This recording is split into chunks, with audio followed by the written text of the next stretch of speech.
Just connecting. And we are live. So let's get the party started. Hello, planet Earth. Welcome, I'm Lilia, and my pronouns are she and hers. And thanks for joining us for the 10th episode of DM Maynard's reflective conversation series on gender transition for parents, partners, and educators. Today, we welcome two outstanding authors in our community, educator and author of a three-part series of workbooks on navigating transition, DM Maynard here from New York. She's really our host today and creator of this series. So thank you so much, Dee, for joining us. Oh, my pleasure, Lil. I'm so excited to be here today. Thank you for being so generous to me. It's a pleasure. And also from the US, we have psychologist and physician, Dr. Colt Sanema, author of the children's book, Stacy's Not a Girl, and Dee will be telling us a little more about him later. So for those listening now, please have a look in the video description for the links to our guests, but don't forget to tell us your comments or any pertinent questions so that we can include them into the discussion today. Welcome, Dr. Colt. Thank you so much. Thank you so much for having me. It's good to be here. So first of all, Dee, I'd like for you to tell us a little bit about your books, if possible. Do you mind filling us in on the series so that we can just give a frame for the series here? Sure. Thank you. Well, I wrote 3 workbooks that are, their goal is to help partners of those in transition, parents of children who are in transition, but of any age. Your child's always your child, and family members to help them navigate the transition for themselves. And also, of course, teachers and support staff of trans and non-binary students. And the tagline is your school's transition as your students transition. And they're reflective workbooks to help you navigate the journey for yourself. Most of the time, and understandably so, the focus is on the person who is in transition or navigating the transition for themselves. And in this case, I found that there was a void in that there were very, very little material that a person can actually navigate the transition for themselves as they're working through their thoughts and feelings. So those are the 3 books. They're doing well. I literally just got off from training a group in Virginia, my wonderful Charlottesville cohort. They're such a beautiful school district. And we just did a training, and some of them are listening or will listen. So I'm really honored to be able to move this work forward. And as you know, we ran the partner conference in December, so a lot's going on. So, but I'm so excited to have Dr. Colt with us. Can I tell you a little bit about Dr. Colt? Yeah, how do you know Dr. Colt, first of all? Okay, well, a few years ago, I was excited. Everybody always kept saying to me, Dee, you have to meet Dr. Colt. I think you two will click. You'll have so much in common.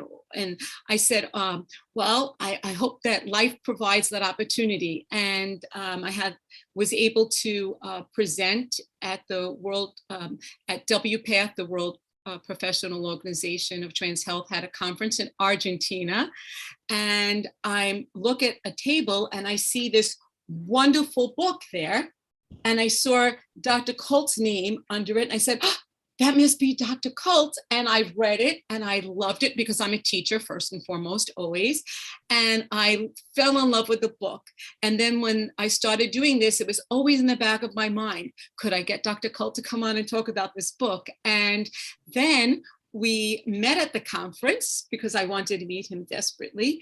And I know, Dr. Colt, you use they and he, so I'm be respectful of your pronouns. I'm Dee, and my pronouns that I use is she, her, hers, in case we don't know that yet. And so we actually met in Argentina. We went tango dancing together. We're partners in many moments. I got to meet your mom and friends that you knew, and we just had the most wonderful time together and have stayed in touch ever since. So that's how we know each other. So I know you wear so many different hats, Dr. Colt. And so could you start out first, I think maybe so our audience members or our listeners get a chance to know more about your background professionally, the different types of ways that you've educated yourself in the various fields to lead you to this moment today? Sure, absolutely. So I grew up as an only child in Southeast Texas, USA, and my mother is an OB-GYN physician and my father is a psychologist. And so you can only imagine what our dinner table discussions were like growing up. But I love the idea of helping people, and I saw that with my parents. And so I was most drawn to psychology. And so I graduated from Rice University with undergrad, and I wanted to see if I could get a PhD in clinical psychology in order to be, helpful. I was coming out as queer and figuring out my gender at that time as well. And so I got into the University of Houston and I completed my PhD in clinical psychology with a child and family specialty focus at that time, and did research on the effects of testosterone on the mental health and well-being and sexuality of folks who took testosterone for gender transition purposes. But the more that I studied in psychology about our community and about what was known and who was talking for us, and the more I became concerned, there wasn't kind of a central voice of trans folks in healthcare related to trans people, trans bodies. And there was a lot of, unfortunately, some negative things that were written about us and about our partners as well. Even theories that they were like delusional to believe that we were really who we said we were. So there's diagnoses for partners as well as trans people. And I said, you know what? I have experienced this great education. I'm able to do research. And I think, I am obligated to my community to get as much education as I can to take the best care of us and to really help to change the conversation so that trans people are centered as experts in our experience. And, so I went to medical school. And so I realized, the more I was in psychology and the more I was helping people with therapy and this and that, a lot of folks just really needed access to surgery, or just really needed access to hormones, or just really needed a good doctor who they could get a pelvic exam from without, having to worry about being traumatized, et cetera. So I was like, you know what? I have the privilege and the access to go ahead and go to medical school. So let me try really hard and study and do this. And so I got in, and now I'm completing my family medicine residency. I'm halfway done up here in Minnesota. And I'm just really excited to see all of the different ways that I'll be able to support our community, but especially with research and advocacy as well. How lucky we all to have you. You are doing service, and all the mental health and medical health professionals now especially are so stretched to as far as they can stretch. I mean, you literally just got off a little while ago. You were messaging me while you were in your car driving back saying, I'm getting there, D, I'll be there in a minute. And I mean, that you're taking the time to do this today, I cannot thank you enough. And for all those out there that are working 24/7 to make sure that we're all safe and okay, mentally, physically, emotionally, in every way, I thank you. The teachers that are out there doing that. And that's Dr. Colt's beautiful dog that is in many rooms away, but we might hear that beautiful dog sometimes, so that we're all aware of what's going on there. And so I want to thank you. And when I knew you were all heart, because when you read this book, you have to know that about you. It's so evident in every page. And how did it come about for you to say, oh, I'm going to write a children's book? Like what led you to that decision to do that? Sure. Like a lot of things, especially in kind of trans community and trans world, especially when I kind of first started things over 15 years ago, there was just nothing. And so a lot of us were just like, well, I wanted something, so I had to create it because nothing existed. I was really excited that there were becoming more and more gender creative type books for young people to start having some discussions, and for adults to kind of learn how to talk to kids about gender. But pretty much all of them were about pink and princesses and wanting to transition from kind of more of assigned male at birth to a more feminine or girl type gender. And there was really nothing out there for folks who were assigned female at birth. and knew that they weren't a girl. And a lot of the books that were out there, regardless of which way we're talking about in the gender galaxy, were very much like, I am a this and I am a this. So my brain is this and my body is this. And it's very like, I'm very certain this is what it is. And so I wanted something that had that showed that we need to be okay with the not knowing and to focus more on this as a developmental journey and process, and to make space for that, and also to make space for not having a for sure certain gender or a binary boy or girl only gender. And really, I think the big piece for me was this was part of my own kind of therapy for myself. I wanted to write a book that I wish that I could have read as a kid for healing for me. You know, when I was reading it, that was exactly what came across. That I mean, Stacy knows that Stacy's not a girl, but Stacy's not sure if Stacy's a boy either. And when Stacy's misgendered, that's something that comes through in, you know, one of the pages. And so, how did you come up with things? What steps did you take? Did you write the words first? Did you have an illustrator? Tell us about that process for yourself. Sure. So one of my good friends, who's my brother now, his name is Nine, he, him pronouns, Nine, like Nine, like the number. And so I met him actually at University of Houston. He was a student in graphic design there when I was doing my PhD, and he's openly trans as well. And he connected with me through the LGBTQ Resource Center actually on campus. I'm glad that places have resource centers for queer and trans folks. That's amazing. And so they connected him with me, and he got connected with my family as well. My mom is an OB-GYN, and she does a lot of trans health care. And so he wanted to talk to her as well. And we've just formed this amazing bond and really kinship. We're family now. And Nine has so many different talents and is very marketing and media and graphic design and websites and all sorts of things that I don't understand. And so I told him about the idea, and he was like, I got you. And so he actually was the one that found us an illustrator. And so I said, you know, it's really important to me that we have as many transmasculine kind of voices represented on the project. And, you know, if we could all be trans, that would be ideal. And he's like, I got it, no problem. And so he knew Jesse Yang, who's also openly trans out in California, cartoonist, you know, designer as well, artist extraordinaire, and talked to him about the project while I was working on the text. So I just, you know, thought about different stories that have happened to me, or maybe didn't happen to me directly, but I've heard plenty of people shared experiences, and then also talked to Nine and Jesse about their experiences as well, went over the different parts of the book, the order of things, and we kind of, you know, all kind of gelled together, if that makes sense. And then I also was like, okay, let me make sure this is for, you know, very young readers. So, you know, short sentences, short words, to the point, keep them going. And then, so Nine figured out how to kind of self-publish books, all of that sort of stuff I left to him. I think, you know, and something that you and I have talked about is, you know, figuring out publishing and how that works. And I think for me, it was so important that no one would edit the words that we came up with, because all the editors that I knew were cis and not of trans experience. And so I wanted just to make sure that it was ours, and that it hadn't been touched by outside community, if that made sense.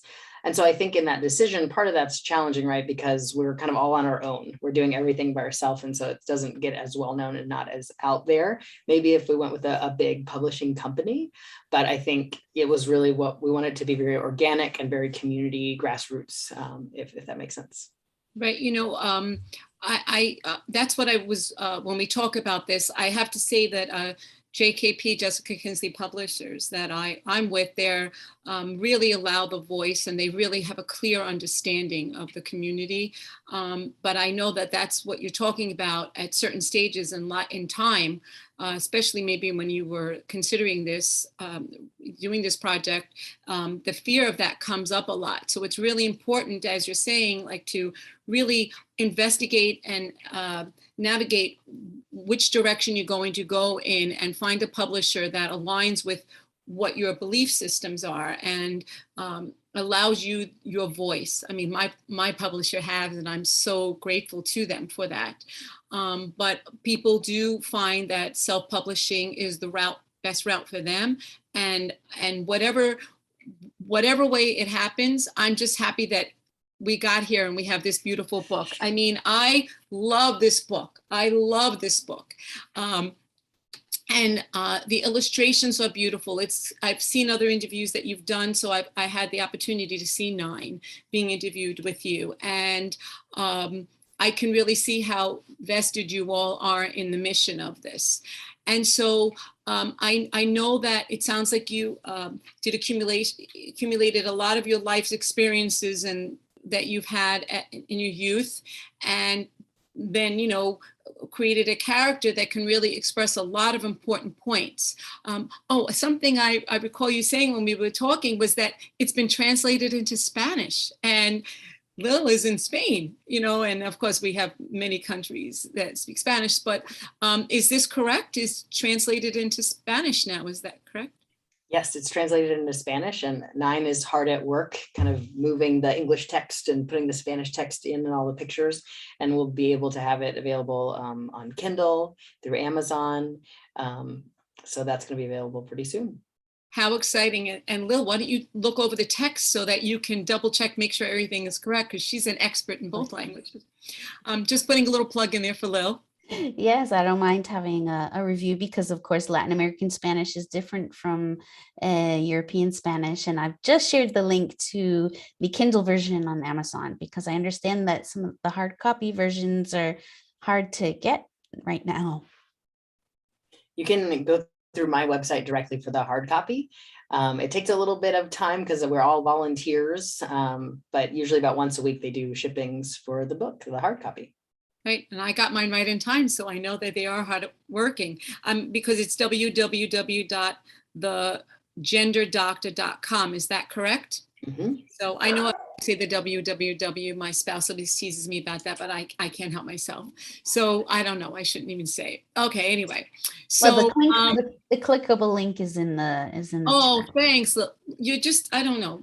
You just do such magic for us. I'm so excited for this. I know that you also worked on other books before we get more into this in other capacities. So I believe you edited a book with Diane Aronsaft. Is that correct? That's right. Do you want to tell us a little bit about that? Who is a person to me that I admire so much in the community. I can't even begin to tell you. One day I hope to meet her. I have not yet. Oh, cool. Yeah, she's over in California. So yeah, Diane and I, we met several years ago through doing work with trans folks, and she's very focused on working with children. I'm more of a generalist, but again, child family specialist, like we talked about before. And there was an opportunity to work with the American Psychological Association to create a book about any kind of LGBT topic that we wanted. And so I worked with the members of what's called Division 44. So APA has a lot of divisions, and the LGBT division is number 44. So I worked with that particular division. They were very supportive of my ideas. I said I want to do a book specifically on how multiple providers, so we're talking about multiple disciplines, so medicine, psychology, counseling, schools, etc. How do we come together to support young children? Because there wasn't a whole lot of guidance specifically for young children. So pre-pubertal, we're not talking about medicines at this, any kind of thing like that. How do we support young children? And so Diane and I got together and we decided to be editors. We contacted folks that we knew that had great expertise in the field, put the book together. It took a good 2 to 3 years, but got published through the APA, and we actually sold out of the hard copies. And so we're working on a second edition right now. And I was going to point that out. That's what I wanted to say. I know you sold out for that. So I can't wait let us know, and when Lil and I meet next, once you know your updates, let us know, and I'll let our viewers know, our listeners. So let's get into, I have plenty of questions here, but I want to get into the book, okay? So I know you're not going to read it here today, but tell us some of the specific, well, you already talked about, I know it takes place in Texas, correct? The setting, and that is because, well, you explain why. Sure. Yeah, so there definitely is a flavor of my experiences throughout the book. I do always like to make it clear that this isn't a story of my life or upbringing. That character Stacy is not me. However, Stacy is informed by my lived experiences, right? And so being, the whole living in a southern kind of more conservative state in the States is relevant. And so a lot of kids don't have a book that says that they live in the South, right? And so like, oh, this kid, so we did that really to create a way where there was no way, to create an experience that hadn't been there before. Right, and there's a reference to the to Stacy going to school and speaking to a priest. It's a religious school that you it takes place, part of the book, right? Yes, that was actually from a real one of my experiences. And so when I was little, I was raised Catholic and I survived. Thank you very much. And I wanted to be a priest when I was little, but everyone told me I was a girl and girls couldn't be priests in that particular religion. And I did. I went up and asked my priest, and he was very kind. And I was just like, I think I'm asked my dad. I was like, Dad, I want to be a priest. And he's like, you'll have to ask that guy over there. And then he was, instead of just automatically being no, he was like, well, you can be a priest, just not in this church. And so it's one of those things where it's just like, on the one hand, it's like, he didn't totally shut me down and say you could never be a priest, which I appreciate. But at the same time, I was like, definitely, exclusion, discrimination kind of from the beginning, right? I was so young and so innocent and pure. And, I think it's just so important to recognize that these little messages like this, they stick with us. I'm 38 years old, and I was probably 6 when this happened. And so I just think it's important to show those examples. I guess the other thing to say is that my name that I was given at birth is Stacy. And so that was a choice that was made in terms of, it was hard for me to pick a different name, right? And I think the other thing is that I'm very clear that I'm not bothered when my family refers to me with my given name. Some in our community call it your dead name. And so it's terrible to be called that. And for some people, that's definitely true in their experience. But I think it's important to recognize that there's no one narrative. There's not one experience. And so I say given name instead of dead name. But yeah, so in terms of this story, I kept the name of the character, but I always try to be very clear that yes, the name and lots of experiences, but no, Stacy is bigger than me in this book. Mm-hmm. Exactly. And it's really important to ask people what you just referred to. How do I use the name, that your given name? And how do you want to be referred to when we refer to you in the past, but now in the present? And you and I had these conversations, so I know what is comfortable for you, but we always, I know that sometimes the narrative is it's a never, but that's not the case. I always say, when you don't know, ask. It would be like anything else in life. When you're not sure, ask, and no assumptions. So exactly. I guess I'd say one more thing about it, if I may, Dee. Oh, of course. Is that I'm only okay with my family and people who knew me before transitioning referring to me with the name Stacy, but they also have to use he or they pronouns. If they start, because a lot of times when they use the old one, they'll go to she, then that doesn't work. And then folks who knew me since I've been, 20, so for the last 18 years or so, Colt or Dr. Colt is the way to go. Exactly. And that's important for people to know, for everyone, because again, the two things don't always align, and you cannot think that because a person is using, first of all, the name Stacy, there are people, if you're going along the binary, that are named Stacy, male, female, sometimes without an E. I had a sibling by that name. And, love dearly, and that it's really important to not only ask how to address a person's name, given or affirmed, but also to ask what pronoun the person uses. And sometimes a person, as Dr. Colt says, he or they is fine for me, and to honor those things too. So the things that I in the book that were discussed were, I want to touch on the different elements and the different the themes that are discussed in the book. And so the idea of around holidays and Halloween is discussed, and colors. Do you want to talk about that for the character? Sure. So I think I'll talk about Halloween first. So for whatever reason, Halloween is just this time in the States specifically where you get dressed up as, and a lot of times it's anything goes. You can be whatever you want. You can be a dinosaur, you can be a ghost, you can be whatever. And with costumes and with everything, there is gender, right? There are very gendered girl costumes, boy costumes, this and that. And so I just remember that it was more okay to cross gender norms on Halloween than any other day of the year. And so I loved it. And so I, many, not all, but many of those costumes on there in the book were ones that I had. And so Peter Pan, and my mom was Wendy. And then I was a Ninja Turtle, and my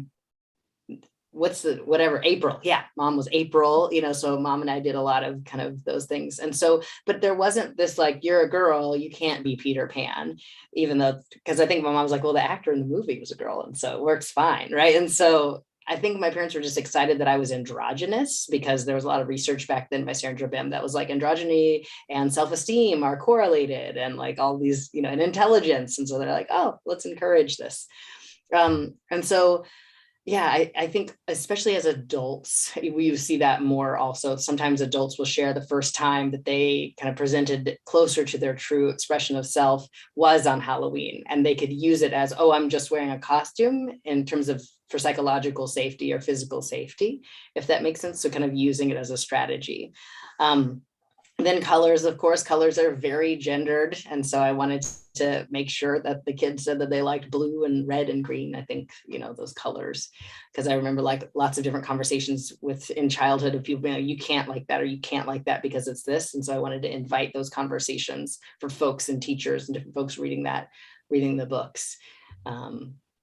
Holidays, Halloween, and colors. There you go. Right. That's it. You did. You covered it. And I do think, there are certain cultures and religions that don't celebrate Halloween, right. But the idea is that because you do talk a lot about it within the book. I mean, I know something that consciously talked about was wanting to make sure that this was across all cultures and all religions, and that people could have a conversation about religion, as we just touched on, and about various cultures, and that the characters were represented from all different cultures and different nationalities. Do you explain the thinking behind that? Sure.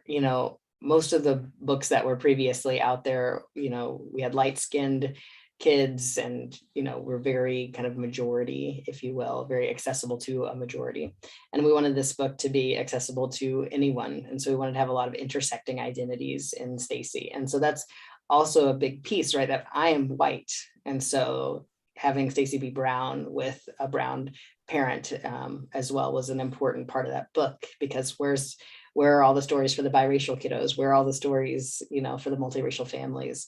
And so having Nine and Jesse, who are both brown people or Asian folks, people of color, whatever terms that folks use, and they will use people of color and Asian, that really was important to me in informing this decision as somebody who considers themselves a white ally and learning. And it's interesting because the most people who've given us really high praise and compliments and comments from this book, they actually point out the brownness of the book more than gender.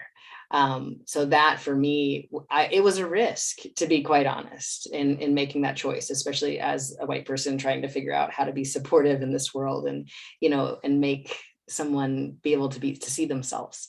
But I think that just feedback from so many people being like, that was so meaningful to me, really makes me think, okay, that was the right choice.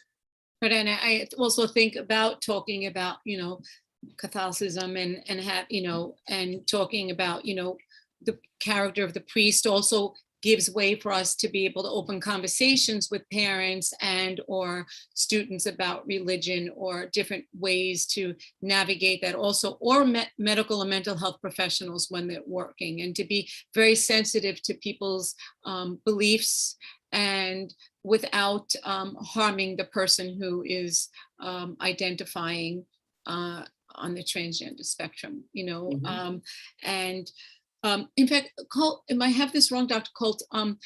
I think in your description, you identify also as two-spirit. Would you want to expand on that at all?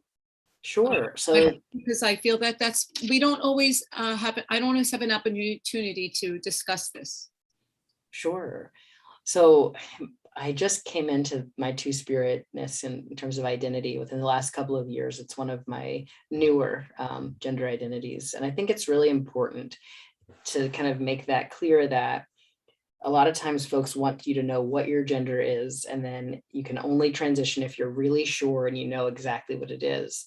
But I will tell you what, I started testosterone over 15 years ago, and my gender has made multiple different iterations since then, and it was still the right choice, and it was still the right thing to do. And so that kind of one of my pieces when talking about new identities is just making sure that folks are clear that it wasn't a mistake, I wasn't wrong, and what my identities were before, if that makes sense, because that's what they were at that time, and we're always unfolding and developing, and if we have space to do so. And so one of my really good friends and teachers or mentors, their name is Kelly Blair. They're in Oklahoma. They belong to 3 different Native tribes in terms of their heritage. Could you explain what two-spirit is, so those that are listening may not know also somewhere in this? I know I'm getting there, Dee. I'm getting there. I'm sure. I realize you're probably going to get there. You say land the plane. Okay, I'm coming. So okay, Kelly is important. No, take your time. Take your time. Because I love Kelly is the one that taught me what two-spirit is. And so they are Native, they use they, them pronouns, and they're also trans and two-spirit themselves. And so when I was talking to them about my experience of gender as being, I definitely feel that I'm both binary and non-binary at the same time. So 1 foot in binary, 1 foot in non-binary. And that's something that most people don't understand and doesn't make sense in frameworks because, well, you're either or, but I'm like, but that's just another binary. Like that doesn't make sense for me. And I don't identify so much into the binary that I want to be seen as a cisgender man, right? And so that's why I don't want to claim just that piece, because my gender does all sorts of different cool things. And they were like, that is incredibly like two-spirit kind of thinking, right? So that kind of sacredness of wisdom of holding two things that people didn't think could make sense together and being like, this is truth. And so they said, do you have any Native heritage? Because this, like that sounds like it's coming from that, and spirit just in general, I feel when we're having our conversations with you. And so I asked my parents, because I remember like a long time ago, my mom had talked about somebody, but we've never really kind of talked much more about it. And so apparently I have like a great grandmother that was Cherokee. And so Kelly said, well, since you have heritage and you're talking in the way that's very clearly kind of Native, in my understanding, you are two-spirit. And I was like, oh, okay. I guess I'm two-spirit. Again, there's a pause, right, that I take, because as somebody who's very much white identified, I don't identify as Indigenous, even though that is part of me. But because my title or label came from a two-spirit person, that is how I was able to claim it. And so it means that I am learning what's called two-spirit medicine. So different ways of healing, thought processes, history, storytelling of Native folks that have been passed down through generations is something that I'm privileged to learn as a two-spirit person. Wow. So, I mean, you're really bringing different cultural background information and putting it into your practice, and really making sure that people are aware of ways to identify, and you can find out information about yourself at any stage of your life, and the way you landed the plane, the way you got it there. It's beautiful. And I think the more eclectic and holistic people are in understanding all different cultures and bringing all different types of medicine together really makes the best clinician, you know. And I'm grateful that you're willing to take those chances and learn something. I mean, if we're always growing, right? I mean, that's one thing about you. You're always growing as an intellectual way, academic, in every way. That's what I know of you. Yeah, and I love that you asked me about Two-Spirit, because one of my kind of thinking about what's the next book look like for Stacy, and I think part of it may be discovering that part of their identity and having maybe some good family with that. And so Kelly, I've talked to them a little bit before this, but I'm going to ask them to help me to put that together. So I think that will be a nice kind of iteration for next steps for Stacy. I think that that's the right way to go. I totally support this, and I can't wait to read it and interview you about this when that comes. I cannot wait. So talking about like other parts of the book, then I did touch on it a moment before about misgendering. And I know I have, when I do trainings, we talk about misgendering and how do you handle if you misgender someone, and how does that person feel? And as earlier I was stating about how in this book, Stacy is not as pained as some people may be, or maybe on certain levels. So discuss that with me a little bit. Sure. You know, and based, I mean, a lot of it also was on maybe physical presentation, gender expression with the shorter hair, and well, you expand on it more. Sure. So for those of y'all who don't know what misgendering is, that's when folks refer to you in a way that doesn't feel right, that's somehow related to gender. And so it can be, we usually talk a lot about like names and pronouns, but there's also relational terms. So like sister, girlfriend, father, right? There for whatever reason. Nephew and right? niece. There's so many relational terms, and there's also terms of endearment, sweetie, champ, and in different languages and different cultures, you know, you have them too. And then nicknames as well. So there's a lot of ways that we refer to each other. Hey girl, you know, that are gendered, even if we're not talking about gender or not even referring or, you know, not even thinking about their gender. It's just really, you know, pervasive.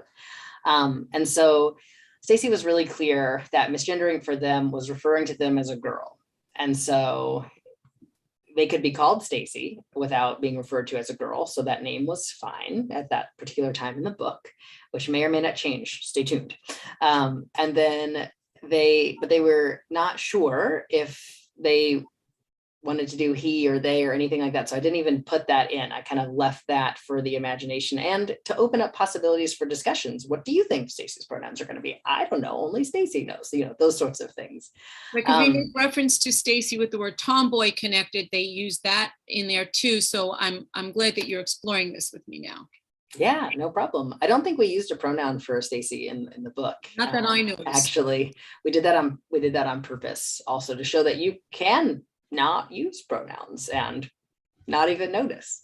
So yeah, but I think, you know, your point, Dee, is really important, that different people are very clear on what is misgendering for them, and it's important to listen. And also it's important to roll with things, because like we talked about, things develop over time. And the more people get to do what I call the trying on of new things, the more you get to try on, the more you know what fits you and what doesn't. And so I encourage folks who are kind of accompanying folks kind of adjacent to their journey and with them to kind of roll with it. And so instead of being very like, well, you told me it was only going to be this, and so now I'm calling you this, you want to change it again? And I'm like, well, yes, and that's a good thing. And, you know, we get so stuck, and the certainty and those pieces do not help us to flourish and to facilitate growth and development. And so I always say like, oh, good, they found out that one didn't work for them, so we're going to keep trying. Well, I don't want to mess up. I don't want to mess up. You are going to mess up. We all mess up. We're humans. When we have a moving target, something moving around, you're not going to hit it every time. And that's okay. Right. So just making space for folks to do that journey together when it comes to gendering them correctly. I'm so glad you touched on that because, I mean, I was training teachers today and they were talking about, oh, what do I do? And I include that a lot in the books. And parents, they feel awful often. And then there are partners, of course, whether even when they're intimate or not intimate, you know, these things happen at moments when you're fighting with someone, and there's different moments that this happens. And that I always say that if it's not done with being malicious, you're not doing it to be cruel, it's actually a mistake and an error. I've never met anyone, I have not, that doesn't understand and says, you know, it's a teachable moment and we're all learning. It's a learning curve. And Exactly. yes, and so therefore, I think that in the book, it really shows it in such a, with such grace about how you address this in the book. Oh, And thank you. you're welcome. There's so many things in here about the idea that the part that I noticed the most pain is the rejection by friends and maybe family, because that's touched upon in here. And, you know, not being invited, feeling badly about themselves. So explain the feelings that you intended to explore here. Absolutely. I'm going to touch on one thing quickly about the misgendering because it's such an Sure. important topic. Sure. And so it requires humility to realize that we're getting things wrong, right? And to try again. But my pro tip is this: as you're, you know, people are like, I'm really trying, and the kids are like, no, they're not, or, you know, whatever it is.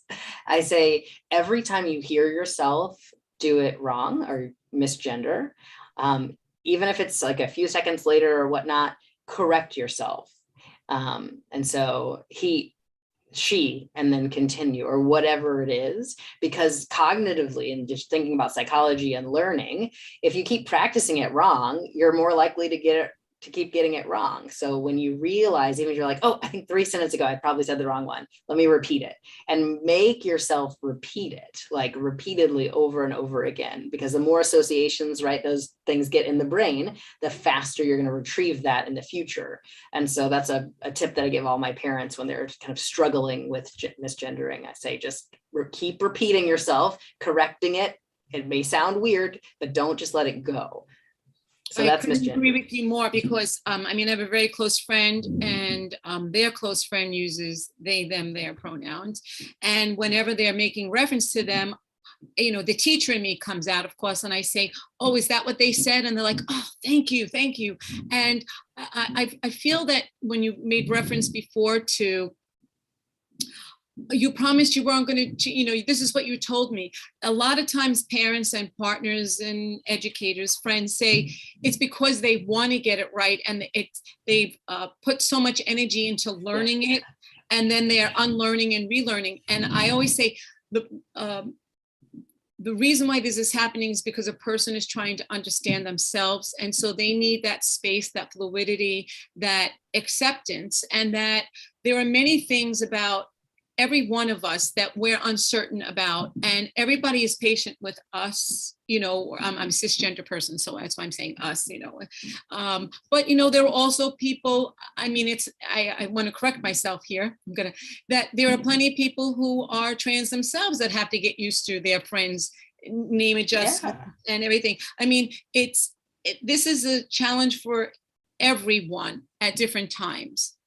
Yeah, and then once you got it, you've got it, and you can do it more with other people. It took my parents about 5 years of honestly trying to get it 100% right. And so I always kind of encourage like that. And also I encourage patience with our community, as long as, like you said, Dee, like that person is not causing you like negative intentions or malintent. That person's not trying to be malicious. If they are, that's a whole nother issue, right? But if you can tell they're really trying, just have some grace, have some patience for them. I think also to help you remember sometimes, I know like at certain conferences, which we're going to get into conferences later, people have name tags, right? And they have your name and to put your pronoun underneath that. I mean, you know that, of course, Dr. Colt. But also as a teacher, to put that under a child's name in lesson plans, in sub plans, so that, when you sign in, so that if things are fluid or evolving, that we can, it's an easier visual. Because to just hear it and just to say it, which I agree with you, to say it over, sometimes people are visual learners. So those are also tools that we can do to be, make it a lot easier to learn. So if we can possibly address now, I was talking before about, I can't believe I'm the person who's remembering this. It's hysterical to me. But about the being, I'm making a joke, but it's not about being rejected and feeling not included, Sure. It's painful. Absolutely. I wanted to make sure that we had some space in the book for the realities of trans folks. And even some of our kids that have a very charmed experience, and mine I would consider very charmed. My family was accepting. I didn't get kicked out of my church or school, or I had very positive experiences, but there were also dark moments and dark times. And so I wanted to make sure that we would address that in the book. And so in the book, Stacy is not invited to a birthday party specifically because of their difference in terms of their gender. And they're heartbroken about that, as any kid who wouldn't get invited to their friend's party would be, right? And that is deep and visceral, and unfortunately for many youth and even adults leads to kind of an internalized transphobia. We internalize somebody else's transphobia ourselves. And then because we said, well, if I wasn't trans, then I could have a friend or I could be invited. So I don't want to be trans, because we associate the transness with the discrimination instead of realizing the goodness about being trans, because other people didn't realize the goodness. And so for kids to kind of see that that happens, and then for the parents to get an idea of how parents respond to that. And then also the very best friend, Josefina, kind of who jumps in and is like, I'm always going to be your friend. And parents who are like, those parents, they just don't understand. And if they understood, they wouldn't be so afraid, because there's nothing wrong with you. So we wanted to make sure that it was clear to show kind of the envelopment with love and support from multiple characters. So parents as well as good friends when that rejection did happen. We also know that experiences of rejection and also misgendering, kind of more of from the health perspective, are correlated with suicidal ideation, depression, and anxiety, and really PTSD is what I'm seeing more and more of as adults. And so I'm so glad we're doing more of this work kind of early with the young people as they're figuring out gender, because I do think it will be saving lives. That everything I do, the whole goal is to save a child's life and to have them feel accepted and loved. And you handle that beautifully in the book about, how the parents really were unsure when Stacy talked to them what to do next. And I just also, you talked about the other character that I love so much, Josefina, is that correct? Am I saying that correctly? And how, the parents and Josefina helps with the resilience of that child, to give them support and to have different ways that they can have coping mechanisms when they're rejected in certain ways, or bullied. Of course, you touch on that in the book. And one thing I ask parents all the time when they used to have parties, I discuss it in my books too, is, why does the guest list have to be gendered? Like, why do we have to have a boy guest and male guest? Like, we just have a party and invite your child, ask your child, who are their friends?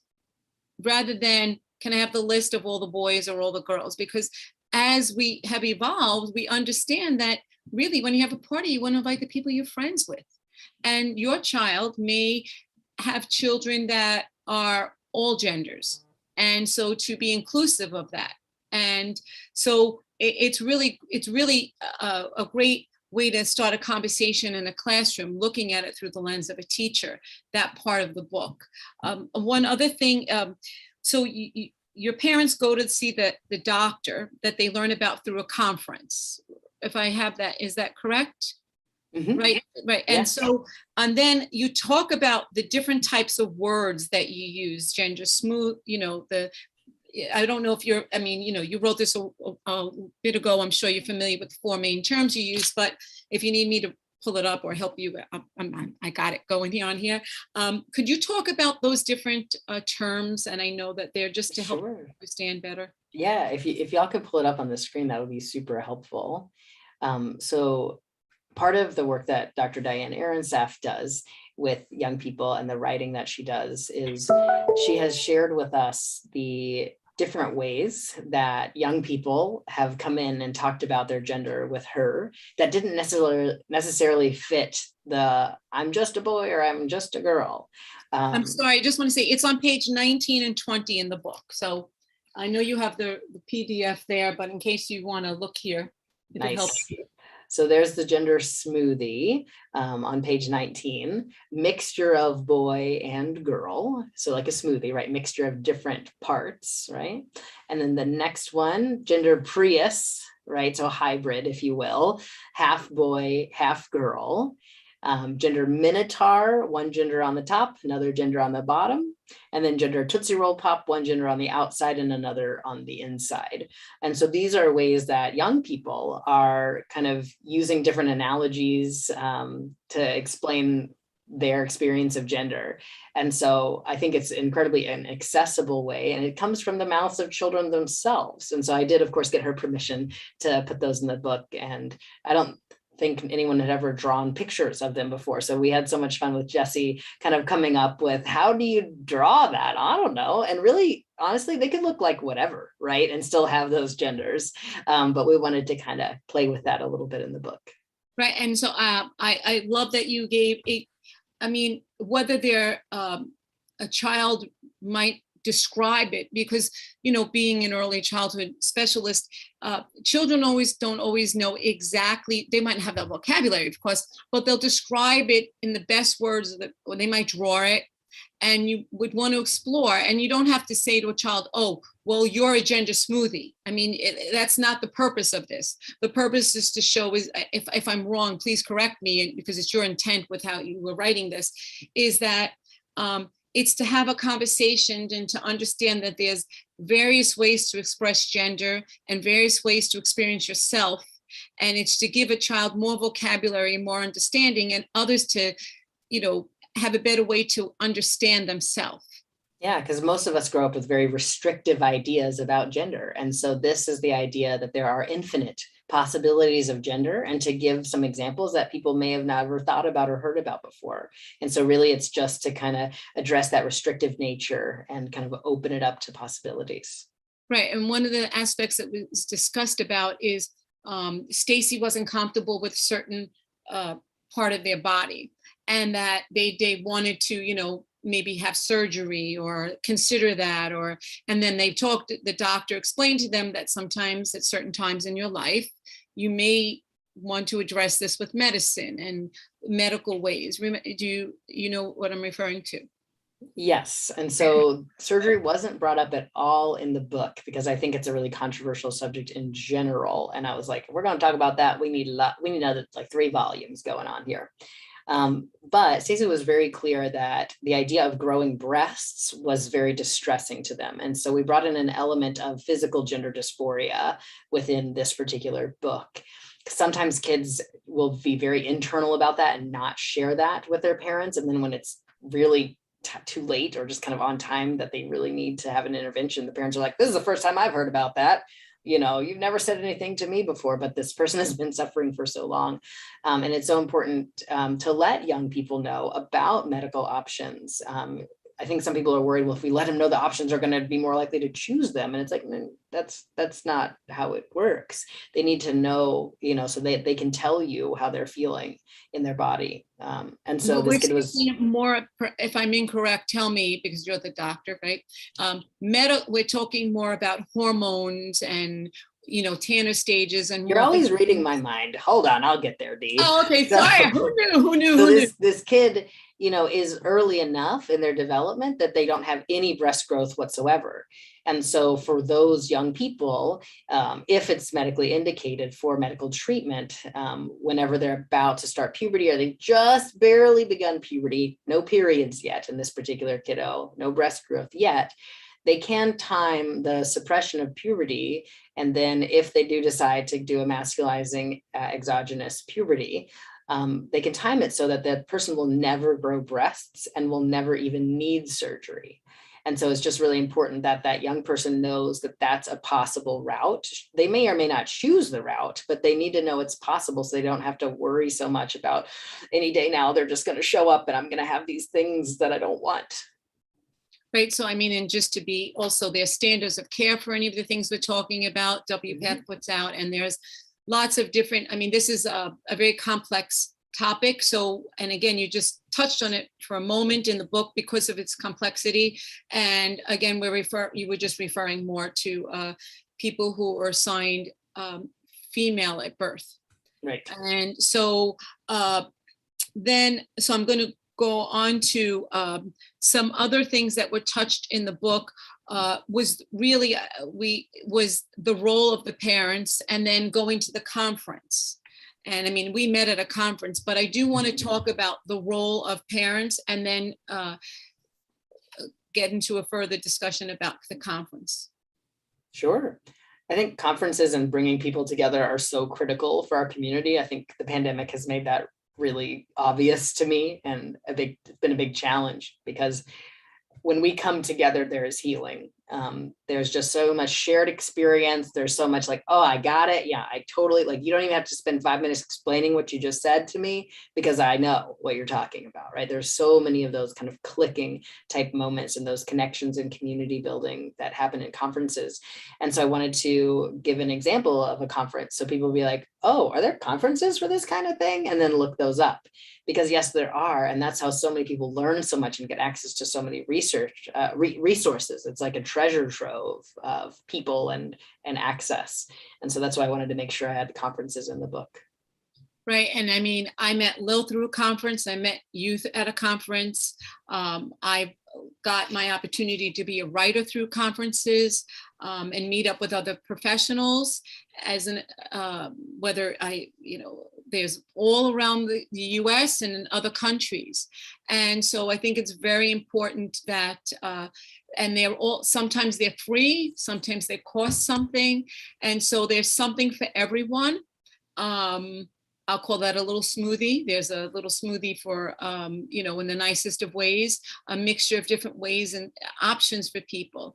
And one of the most important things, I mean, when you talk about suicide and things, is to have some adults support children in their gender journey. And, in this case, you really showed the parents in such a beautiful light. I'm not saying that it was based on your life, but I know that you just mentioned your parents were very supportive. And in this case, it was so beautiful. And so you want to expand a little bit about the intention of the parents being so supportive.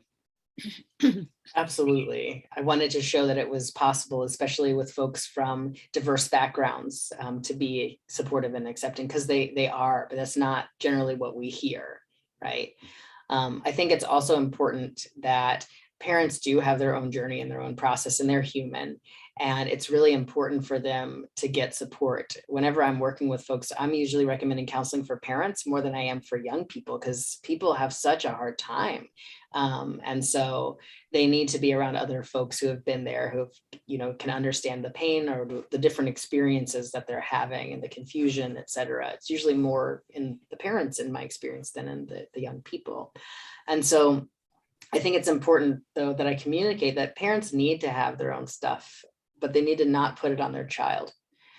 Because I know for a fact that my parents had their own journey with this, but they didn't put it on me. Like, this is so hard for me. Why are you making it? I don't know how they felt or whatnot, but they were adults and they did their own processing separately from me, so that then when it comes with my relationship with them, they could show up in the way that I needed. And so I wanted to kind of parallel that with these parents. Right. So what we can know is with the conferences, based on what you just said about feeling the way that they do, is there's a sense of community, because when you go to a conference, it's not there. Some are for professionals, but there are ones that are parents can meet up and talk, and their children can play and go to and just be, not I identify as this, I identify as that, just be. They can swim with the attire that they need. They can wear the clothing that aligns with their gender.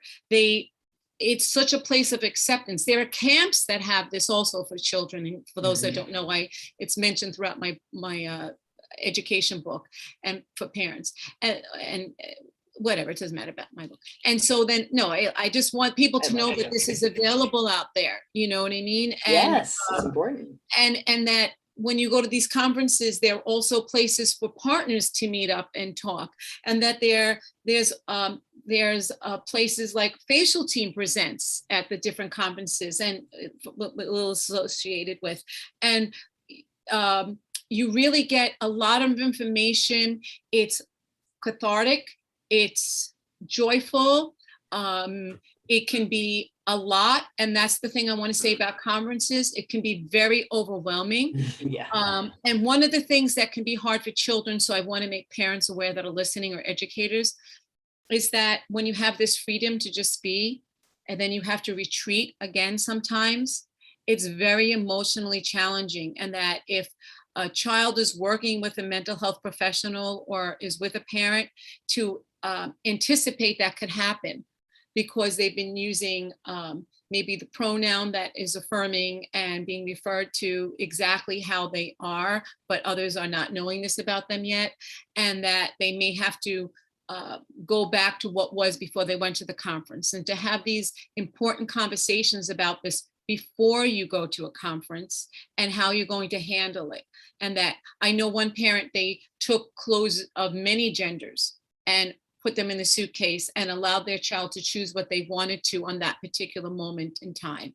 So that's the thing about conferences. It's not just, there are ones that are just for mental health professionals. So the parents in this case they were supportive, but they needed help themselves, and that it's okay for the parent to say, I love you just as you are, but I need a little help. And and it really shows that humility that we're talking about, that is so critical in these relationships and taking good care of each other, is for parents to be like, you know, I know that I love you. Like, you're my grounded truths. You are my child. I love you, period, full stop. And this is not something that I know very much about. And I'm going to learn. And I'm going to talk to people who know about this stuff, right? And so it instills that hope in the child, but it also conveys that humility. Right, and the languaging around it, the vocabulary. Parents are getting used to it's a foreign language, a whole new language, and they need space, not just with pronouns, but to understand what gender dysphoria is, and to understand what different types of things are. What does genderqueer mean, right? We talk about that, and what are the differences? And again, if a person doesn't know, it's okay to ask a person what that is. It's a teachable moment, and that's what it comes down to. Lil, do we have any questions or comments before I go to the next part? Because we are at an hour, and I can go forever with Dr. Colt. I mean, this has just been such a fluid way to have a conversation. I just love talking to you. Yeah, we can keep going if you like. I don't know if you have places to go, people to meet, things to do. Is there any questions that people have asked, or we do not have any questions at the moment. We have okay, so I'm going to wrap this up, because I know that both of us, Dr. Colt and I, have something coming up in a few minutes. So let's just I just want to ask you, where do you see yourself in 5 years? Oh, wow, that's a really good question. I'm thinking a lot right now about career and where do I want to go. And I'm leaning towards returning to Texas to practice. I think that's a challenge right now, especially in the political climate, and different states working to make it a crime to take care of trans people, especially young people or people under 18. And so, thinking about that makes me hesitate. And at the same time, like, people are there and they need care. And I'm a Texan that's born and raised, lived there all my life, except the last 2 years now. So I'm thinking about going and practicing in Texas, likely in the Houston area. I'm hoping that I'll be affiliated with an academic institution to be continuing the research that I like to do, as well as teaching in medical school and counseling and psychology and social work kind of grad programs, hoping to teach how to do really good counseling work with the population, doing my own counseling with the population and having a medical clinic. So that's kind of a both and, like a mind, body, spirit kind of wellness type of a place. My ideal goal would be to have it deinstitutionalized, and so to have it feel more like a home than a sterile clinic, if you will. And so that's the hope, is to be doing research, teaching, and clinical practice. And then, of course, hopefully informing different guidelines as we center more trans voices, right, in guideline creation for standards of care. Well, you also mentioned to me, if I don't know if this is you have time for this, about some videos you're doing or some type of work you're doing, your next project. If you want to hold off for the next interview for that, we can do it then. I can leave y'all with that, and I do have to go. So a company that I own, and Nine, of course, is my partner on that, and it's called The Gender U. So the gender and letter U .com. And what that is it's specifically for folks who are trans, non-binary, intersex, or what I call adjacent to. And so that's partner of, family member of, significant other. We used to call it SOFAs. I mean, we got all sorts of different words, right? For people whose lives are directly impacted by trans folks, but they're not trans themselves. So Which adjacent is what folks. My books are all about. That's exactly. You get it. I know you get so it. Adjacent folks and trans folks have the mic and have the platform to do the education. And I used my privileges as an MD and a PhD to get CE credits for physicians and mental health providers for this. We have 4 courses right now, and we are going to be having more and more courses over time. And so the hope, right, is to eventually even have some certifications, if you will, for different types of providers, maybe even teachers if we get, really enough, if we get enough. So that, this idea is that trans health was centered around cis people who created it. And they've made all these different things, which are nice, but part of the work that I do in the world is to center up and elevate trans people in doing the work. And so we're making sure that their voices are the ones that teach others how to take care of us, instead of different communities saying, this is how I take care of this community over here. We say, no, we have lived expertise in addition to professional expertise. So I'm working on centering what I call both ands, right? Both professional and personal expertise to do the teaching work. And so it's thegenderu.com. Is there anything I haven't asked you that you would want to say? You're the bestie. Thank you so much for having me on the show. And Lilia, thank you for coordinating everything today. I think if there's one thing I would say is, like, it's really clear when people have a passion, right? So people can't argue that I don't have a passion for this work in this area. I've gone to school my whole life just to try to take care of our population. And so I want to just encourage folks to figure out what your passions are and to pursue those. And thanks again for having me. What a gift you are to the community and to everyone, really. I thank you for your time. I know our next taping is going to be on February 16th, and that'll be back at 10 a.m. We have wonderful guests. It's all set up, but we'll wait. It's going to be wonderful, and we'll be looking for that. And Lil, is there anything that you need to add in? Yeah, I just first would like to say thanks to both of you for such a enriching discussion. This is also now going to be saved onto our channel, so people can continue to watch it and forward and rewind as much as they like to learn all the pearls that you've shared today. So yeah, I want to encourage people to check the chat, because the links are there. I shared to Amazon, I shared to Dee's books, I shared to Gender U. Also, all the links are there to Dr. Colt's website, the Gender Doc. And in the description, of course, too, are links to all of the references that we've discussed today. So yes, as Dee said, we'll be back next month of this monthly series with Maynard, featuring, as I mentioned in the beginning, the voices of people in the community, partners, parents, and educators of people in transition. So stay tuned and do not forget to support your local community groups, like some of the ones we've mentioned today. And thanks for joining us. For the people who were viewing us, we had quite a few people here watching today. So we really I just want to appreciate that. interject and say once more, thank you to our medical health and mental health professionals, everyone behind the scenes, those that work in the hospitals, those that are teachers, and everyone that's in the front line to help everybody during this time. And I cannot say enough that without you, we would be nowhere. And surgeons, everyone that's there to help make our lives a little better and safer. Thank you. Absolutely, Dee. So important. Thank you for adding that in. And people like yourselves who are bringing topics to the table, like the ones we've been speaking about today. So important. So please like, follow, and share this video with your lovely friends. And remember, as I always like to say, you're not alone. Your health and happiness matter. Don't forget it.